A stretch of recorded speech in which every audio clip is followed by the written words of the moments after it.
कभी गौर किया है कि कुछ लोग बड़ी से बड़ी मुश्किल में भी बिल्कुल पुरसुकून रहते हैं, जबकि कुछ छोटी सी बात पर भी घबरा जाते हैं। आज हम इसी फर्क पर बात करेंगे। हम रोजमर्रा की परेशानियों और घबराहट से निकलकर एक ऐसा माइंडसेट अपनाने का तरीका समझेंगे जो ना सिर्फ अमली है बल्कि उसकी जड़ें हमारी रूहानी हिकमत से भी जुड़ी हैं, यानी एक सच्चा और मजबूत प्रॉब्लम सॉल्विंग माइंडसेट। चलें जल्दी से देख लेते हैं कि आज हम किन चीज़ों का जायजा लेने वाले हैं। सबसे पहले हम समझेंगे कि प्रॉब्लम सॉल्विंग माइंडसेट दरअसल है क्या। फिर हम मसाइल के पीछे छुपी हिकमत को डिकोड करेंगे। इसके बाद रोज़मर्रा मामलात के लिए प्रॉब्लम सॉल्विंग के 5 P's पर बात करेंगे और आखिर में दुआ और तवक्कुल की ज़बरदस्त ताकत को देखेंगे जो सब कुछ बदल सकती है। तो आइए अपने पहले हिस्से की तरफ बढ़ते हैं। प्रॉब्लम सॉल्विंग माइंडसेट क्या है? आजकल की तेज रफ्तार जिंदगी में जहां हर वक्त कुछ ना कुछ नया हो रहा होता है, यह जानना बहुत जरूरी है कि हमारा दिमाग इन हालात को प्रोसेस कैसे करता है। अब जरा सोचिए, जब कोई मसला आता है तो हमारा फोकस कहाँ होता है? मसले पर या उसके हल पर? मिसाल के तौर पर आजकल ये कितना आम है कि गले में जरा सी खराश हुई नहीं और हमने फौरन इंटरनेट पर सर्च करना शुरू कर दिया, और कुछ ही देर में हम ये सोचकर बैठे होते हैं कि खुदा ना खास्ता कोई बहुत ही जानलेवा बीमारी लग गई है। होता है ना ऐसा? हम एक मामूली से इन्फेक्शन को अपने दिमाग में एक बहुत बड़ा बना लेते हैं। ये सब क्यों होता है? क्योंकि हमारी पूरी तवज्जो हल के बजाय खौफ पर अटक जाती है। इस स्लाइड में जो मवाजना है ना, वो कमाल का है। एक तरफ वो सोच है जिससे हम शिकायत और घबराहट का माइंडसेट कह सकते हैं, यानी हर वक्त शिकायत करना और खुद को मजलूम समझना कि ये मेरे साथ ही क्यों हुआ। और दूसरी तरफ है हमारा असल हदफ, प्रॉब्लम सॉल्विंग माइंडसेट। इस सोच का फोकस बिल्कुल सीधा होता है, जो होना था वो तो हो गया, अब आगे क्या करना है। सच पूछें तो अपना जाविया निगाह इस तरह बदल लेना ही किसी भी मुश्किल से निकलने का पहला और सबसे अहम कदम है। आगे बढ़ते हैं हिस्सा 2 की तरफ, मसाइल के पीछे छुपी हिकमत। इस माइंडसेट को वाकई अपने अंदर उतारने के लिए हमें एक गहरी रूहानी मिसाल की ज़रूरत है, और सूरतुल कहफ में हज़रत मूसा और हज़रत खिज़र अलैहिस्सलाम का जो वाक़या है वो हमें बिल्कुल परफेक्ट जाविया फराहम करता है। अब इस सफ़र के 3 बड़े वाक़यात को देखें। पहले एक सही सलामत कश्ती को जानबूझकर नुकसान पहुंचा दिया गया, फिर एक बज़ाहिर बेगुनाह लड़के की जान ले ली गई, और आखिर में एक ऐसे गांव में जाकर मुफ्त में दीवार बनाई गई जहां के लोगों ने उन्हें पानी तक पिलाने से इनकार कर दिया था। अगर हम सिर्फ अपनी आम इंसानी आंख से देखें तो ये सब सरासर नुकसान और गैर ज़रूरी ज़हमत ही लगता है ना। लेकिन ज़रा रुकिए, यहाँ जो लफ्ज़ इस्तेमाल हुआ है ज़की, जिसका मतलब है पाक, मासूम या ज़हीन, इस पर गौर करें। हमारी आंख सिर्फ इस ज़ाहिरी मासूमियत को देख रही है, राइट? लेकिन इलाही हिकमत वो इस पूरे मंजरनामे के उन पहलुओं और इस मुस्तकबिल को देख रही है जो हमारी नज़रों से मुकम्मल तौर पर गायब है। ये टेबल वाकई आंखें खोल देने वाला है। बज़ाहिर कश्ती का टूटना एक माली नुकसान था, मगर दरअसल वो गरीबों की रोज़ी को एक जालिम बादशाह के कब्जे से बचाने की ज़बरदस्त हिकमत अमली थी। लड़के का जाना बहुत बड़ा जानी नुकसान लग रहा था, लेकिन वो वालिदैन को मुस्तकबिल की बहुत बड़ी सरकशी और कुफ्र से बचाने का जरिया था। और वो दीवार जो बगैर पैसों के बनाई गई, वो दरअसल यतीम बच्चों के उस खजाने की हिफाजत थी जो उनके नेक बाप ने उनके लिए छोड़ा था। तो पॉइंट ये है कि जिंदगी में जो सख्तियां हमें तबाही लग रही होती हैं, वो अक्सर हमें किसी बहुत बड़े अनदेखे तूफान से बचाने के लिए ढाल का काम कर रही होती हैं।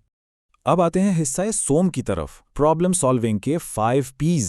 ये रूहानी हिकमत तो हमने समझ ली, लेकिन अब इसे अपने रोज़मर्रा के छोटे मोटे मसाइल पर कैसे अप्लाई करें? ये 5 P's दरअसल वो स्टेप बाय स्टेप तरीका है जो आपको जिंदगी की ड्राइविंग सीट पर वापस ले आता है।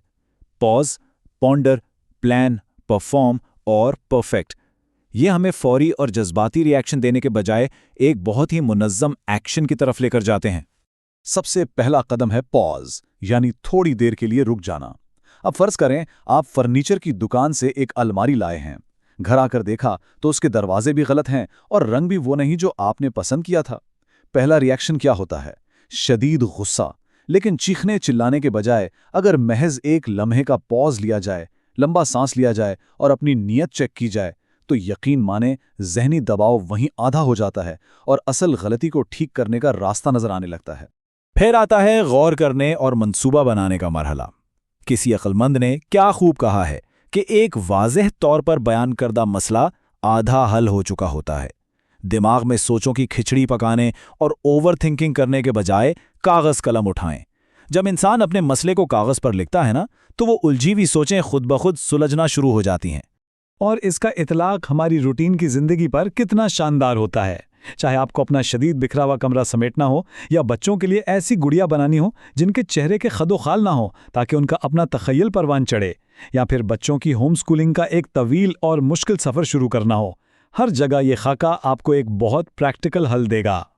آخری سٹیپ ہے پرفیکٹ، یعنی حالات کے حساب سے بہتری لانا، اور اس میں سب سے اہم چیز ہے اپنے ساتھ ہمدردی، یعنی سیلف کمپیشن۔ دیکھیں، ہم سب انسان ہیں، کوئی مشینیں نہیں ہیں۔ اگر سب کچھ طے کرنے کے بعد بھی غصے میں آ کے بچے پر چیخنے کی غلطی ہو جائے تو اس پر خود کو مسلسل کوستے رہنا کوئی حل نہیں ہے۔ خود کو معاف کریں، بچے سے معذرت کریں اور اپنے پلان کو بہتر بنا لیں۔ قدرت نے ہم سے پرفیکشن کی ڈیمانڈ تو کی ہی نہیں، تو پھر ہم خود پر اتنی غیر ضروری سختی کیوں کریں؟ اب ہم اپنے آخری اور سب سے طاقتور حصے کی طرف آتے ہیں، حصہ چہارم، دعا اور توکل کی طاقت۔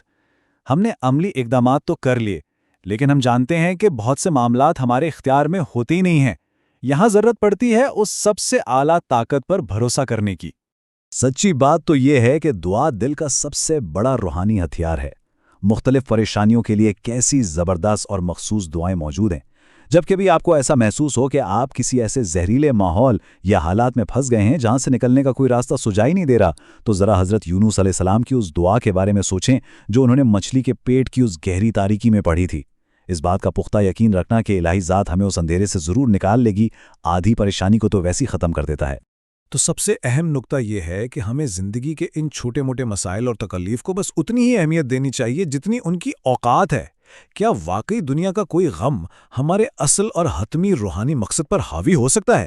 جب ہماری نظریں اس بڑے مقصد پر جمی ہوں گی نا، تو یہ روزمرہ کی چھوٹی موٹی رکاوٹیں، لوگوں کی تلخ باتیں بہت ہی بے وقت اور چھوٹی لگنے لگیں گی۔ تو ان سب باتوں پر غور کرنے کے بعد اب ہمیں خود سے یہ سوال ضرور پوچھنا چاہیے، کیا ہم آنے والے روزمرہ چیلنجز اور دنیاوی مسائل کو اپنا دن خراب کرنے کی اجازت دیں گے، یا انہیں اپنی روحانی اور ذہنی ترقی کے لیے ایک زینے کے طور پر استعمال کریں گے؟